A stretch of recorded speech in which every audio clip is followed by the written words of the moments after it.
예배 자리에 나오신 여러분을 환영합니다. 저는 어렸을 때부터 꿈이 목사였습니다. 돌잡이 때 성경책을 잡았다고 합니다.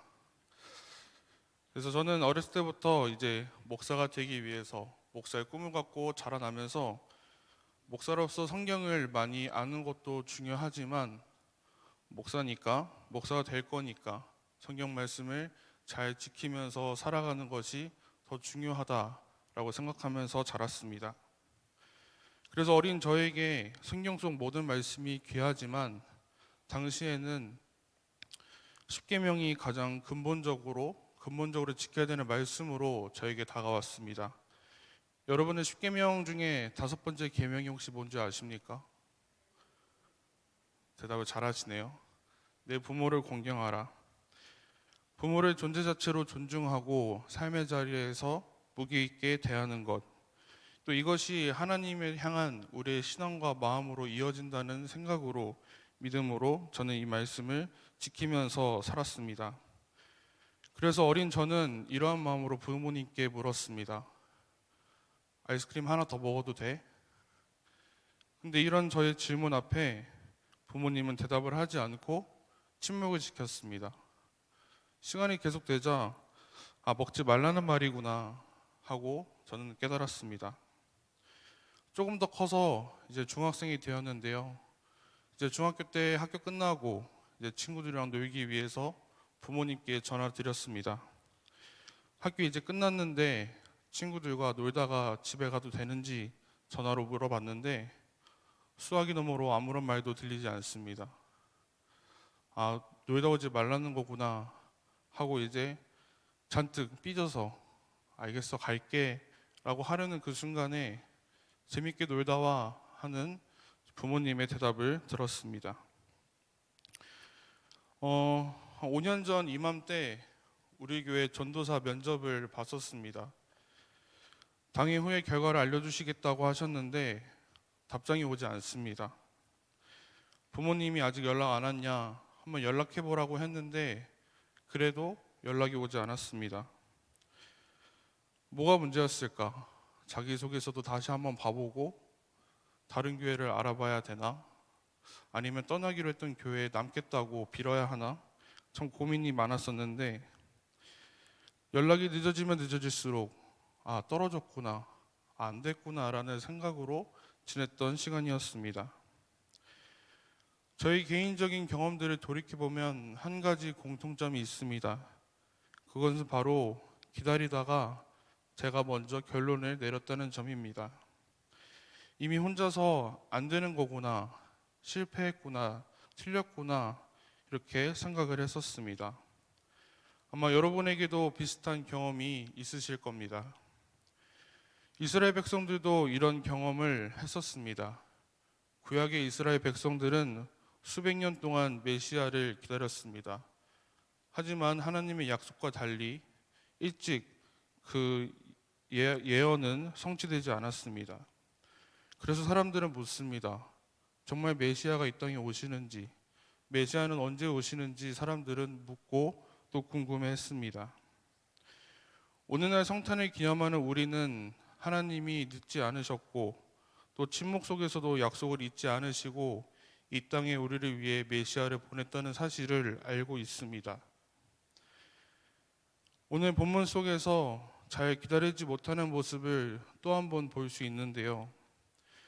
예수님께서 승천하신 이후에 시간이 꽤 흘러서 이제 재림의 약속이 이루어져야 되는데 아직 성취되지 않는 시점에서 그리스도가 다시 온다는 약속이 언제 이루어지냐고 조롱하는 사람들이 나타나기 시작했습니다. 이러한 조롱 가운데 초대교회 성도들도 믿음을 지키긴 했지만 참 흔들리고 고민이 많았을 것입니다. 주님이 다시 오신다고 했는데 왜 안 오십니까? 주님은 언제 오십니까? 하고 궁금했을 것입니다. 그러한 질문 앞에 베드로는 예수님이 다시 오실 날짜를 계산해 주는 것이 아니라 기다림의 의미에 대해서 말씀합니다.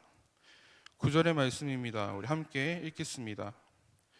주의 약속은 어떤 이들이 더디다고 생각하는 것 같이 더딘 것이 아니라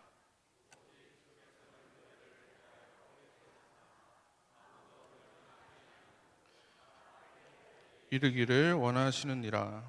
아멘.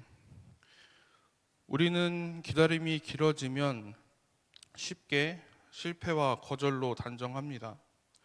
그러나 주님이 늦으신 것은 우리를 포기하셔서가 아니라 우리를 사랑하시기 때문에 조금 더 기다리신 것입니다.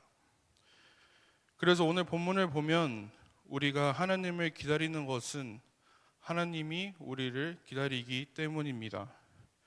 우리는 이것을 어떻게 이해해야 할까요?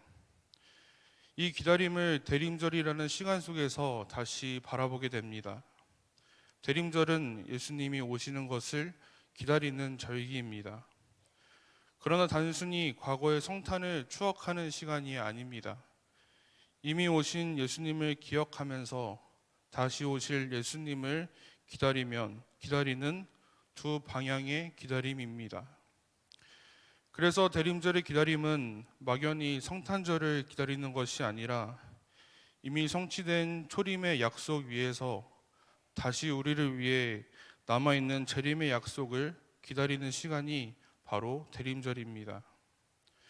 그래서 아무 일 없이 시간을 흘러가기를 버티는 것이 아니라 왜 아무런 응답이 없을까? 왜 아직 변화가 없을까? 묻는 사람들에게 하나님의 뜻을, 하나님의 마음을 다시 알려주는 시간입니다. 우리는 기다림이 길어지면 쉽게 결론부터 내려버립니다. 틀렸구나. 아닌가 보다. 거절이구나. 초대교회 성도들도 다르지 않았습니다. 약속은 들었지만 시간이 흐를수록 그들의 믿음은 흔들리고 또 떨렸습니다. 점점 부담이 되었고 그들의 믿음이 심판대에 오릅니다. 그래서 사람들은 조롱했고 그들의 믿음도 따라서 흔들렸습니다. 그때 베드로는 말합니다. 늦으시는 것이 아니다. 지금은 포기하시는 것이 아니라 우리를 참고 기다리는 것이다 라고 얘기합니다. 나를 향한 하나님의 침묵처럼 보이는 시간이 사실은 나를 향해 인내하는 하나님의 시간이고, 나에게 아무런 일도 없이 느껴지는 그 시간은 사실은 나를 위해 은혜가 준비되는 시간입니다. 이러한 사실을 깨닫는 저 여러분이 되기를 소망합니다. 그래서 대림절은 단순히 예수님의 탄생을 축하하는 시간이 아니라 나를 위해서 이 세상에 예수님을 보내신 하나님을 다시 신뢰하는 시간입니다. 기다림이라는 시간 끝에 예수님께서 이 땅에 오셨습니다. 기다림 끝에 하나님께서 하나님의 약속을 지키셨습니다. 우리 입장에서 하나님이 늦으신 이유는, 우리가 하나님을 기다린 이유는 우리가 하나님 앞에 회개하고 나오시기를 기다리고 있기 때문입니다. 하나님께서는 결국 약속을 지키셨습니다. 그러면 우리는 이제 우리를 기다리는 하나님 앞에 회개하면서 회개의 자리로 앞으로 나아가야 되지 않을까요? 오늘 말씀에서 베드로는 기다림의 시간에 사는 성도들에게 주의 날은 반드시 온다고 분명히 말합니다. 언제 올지는 몰라도 오지 않는 일은 아니라는 것입니다. 우리는 결과가 늦어지면 아예 없는 것처럼 생각할 때가 있습니다. 시험을 보고 한참 뒤에 결과가 발표된다고 하면 시간이 지날수록 불안해지고 심지어 괜히 봤다는 생각도 합니다. 하지만 발표가 늦다고 해서 이미 정해진 결과가 없는 것은 아닙니다. 하나님의 약속도 마찬가지입니다. 하나님의 약속이 지연됐다고 취소되는 것이 아닙니다. 또한 침묵은 포기가 아닙니다. 성경을 보면 하나님의 사람들은 모두 이 기다림의 시간을 통과했습니다. 아브라함은 내 자손이 하늘의 별과 같이 많을 것이라는 그 약속을 받았지만 그 약속을 손에 쥐기까지는 수십 년의 시간이 걸렸습니다. 약속은 있었지만 당장 현실에서는 아무런 변화가 있지 않는 기다림의 시간이었습니다. 이스라엘 백성들도 마찬가지였습니다. 하나님께서는 반드시 출애굽시켜 주시겠다고 말씀했지만 그 약속이 성취되기까지는 무려 430년의 시간이 걸렸습니다. 그 긴 시간 동안 하나님께서 약속을 잊으신 것이 아니라 하나님의 때를 기다리고 계셨습니다. 다윗도 그랬습니다. 소년 시절에 기름 부음을 받고 이미 왕으로 선택되었지만 실제로 왕위에 오르기까지는 고통의 시간이 있었고 도망자의 시간이 있었고 광야의 시간이 있었습니다. 그 기다림의 시간 동안 다윗은 왕이 되지 않는 사람이 아니라 왕으로 빚어지는 시간을 보냈습니다. 지금 우리의 기다림도 아무 일이 일어나지 않는 시간이 아니라 우리를 하나님을 향해 빚고 있는 시간임을 믿습니다. 오늘 말씀에서 베드로는 우리에게 묻습니다. 하나님의 약속이 모두 이루어질 것을 안다면 우리는 어떠한 모습으로 살아가야겠느냐고 묻습니다. 기다린다는 이유로 아무렇게나 살아도 된다는 얘기가 아닙니다. 아직이라고 해서 신앙의 방향을 내려놓는 것도 아닙니다. 손 놓고 앉아있는 기다림이 아니라 오실 주님을 맞이할 준비를 하며 오늘의 삶을 우리는 정돈해야 합니다. 그래서 교회는 이 절기에 회개를 말하고 삶의 방향을 다시 묻고 신앙의 태도를 말합니다. 이것이 바로 대림절이 교회를 잠들게 하지 않고 깨어있게 하는 이유입니다. 기다림은 우리를 멈추게 하는 시간이 아니라 삶의 태도를 붙들게 하는 시간입니다. 이어서 베드로는 말합니다. 우리는 새하늘과 새 땅을 바라보는 사람들이라고 합니다. 무너질 세상을 붙들고 살아가는 것이 아니라 하나님께서 새롭게 하실 세상을 소망하며 사는 사람들입니다.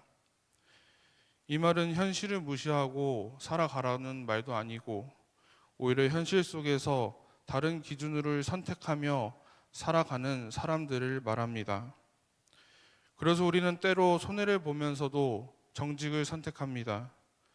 지금 당장은 거짓말하는 것이 더 편해 보이고 타협이 더 유리해 보일 수 있지만 그러나 우리에게는 이 세상에서의 삶이 이 세상이 모든 것이 아니라는 것을 알기 때문에 당장의 이익보다는 하나님의 말씀을 하나님의 약속을 더 무겁게 붙듭니다.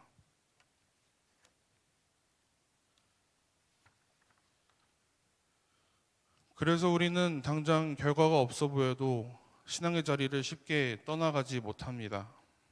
기도해도 응답이 없는 것 같고 예배를 드려도 당장 나의 삶이 달라지지 않는 것 같아도 그 자리를 우리가 지키고 있는 것은 하나님의 새하늘과 새 땅을 바라보는 사람들이기 때문입니다.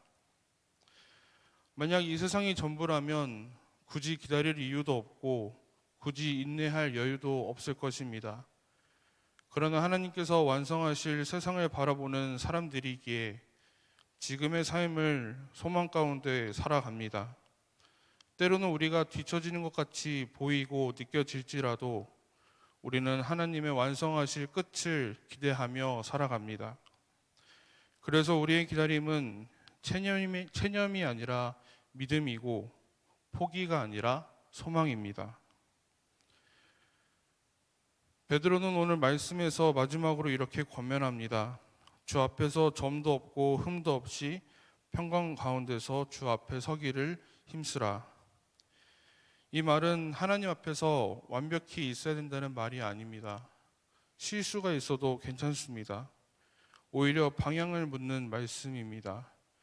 지금도 주님을 향해 살고 있는지 물어보는 것이고 기다리는 중에도 우리가 어떤 방향으로 누구를 바라보며 살아갈 것인지를 묻는 질문입니다. 모든 문제가 다 해결되어서 평강한 것이 아니라 아직 기다리는 중이지만 하나님을 믿기 때문에 평강을 지킬 수 있는 삶을 말합니다. 사랑하는 성도 여러분, 대림절은 하나님의 침묵을 오해하지 않도록 우리를 붙들어주는 절기입니다. 기다림이 실패처럼 느껴질 때마다 하나님은 여전히 일하고 계신다는 사실을 다시 믿게 하는 시간입니다. 우리는 하나님의 답이 없어서 기다리는 사람들이 아닙니다. 하나님의 약속이 있기 때문에 기다리는 사람들입니다. 기다림이 실패처럼 느껴질 때마다 하나님의 약속을 다시 붙들며 살아내는 저와 여러분 되시기를 소망합니다. 결과를 재촉하기보다 하나님의 신뢰하는 삶을 선택하며 이 대림절기를 평강 가운데 살아내는 저와 여러분 되시기를 주님의 이름으로 간절히 축원합니다. 우리는 답이 없어서 기다리는 사람들이 아닙니다. 약속이 있기 때문에 기다리는 사람들입니다.